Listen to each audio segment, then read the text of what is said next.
he argued very strongly about it. And when we went in, he felt that he shouldn't be arguing about it unless he was willing to, in favor of war, unless he was willing to have skin in the game and take his own risks. And so he went to the Ukrainian embassy and he signed up for the Foreign Legion, and he's been fighting over in the Ukraine for the last couple of months.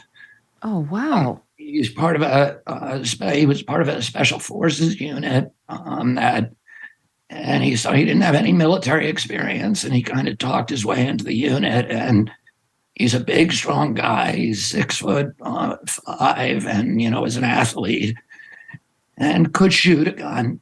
But they made him a drone pilot for the forward unit, and then they promoted him to a machine gunner, which is a tripod-mounted machine gun.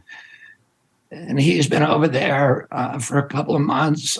He's been in firefights, mainly nighttime, and a lot of artillery fights with the Russians. He didn't tell any of us where he was going. I saw his Cheryl and I. He was straight with us, and he said, "Dad," I said, well, yeah, I knew he had a job for a law firm. He's third-year law student in Georgetown. He had a job for a law firm, a really good law firm, Bob Hedlund here in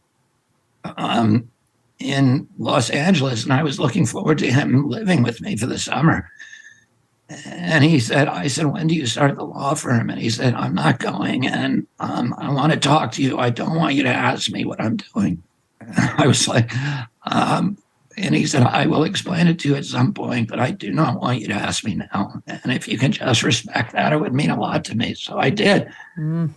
Cheryl and I were worried about him because we thought maybe he's doing something dangerous. And we were looking at his credit card bills, and the last one we saw was in Poland. And then there was one in the Ukraine, and then they just stopped.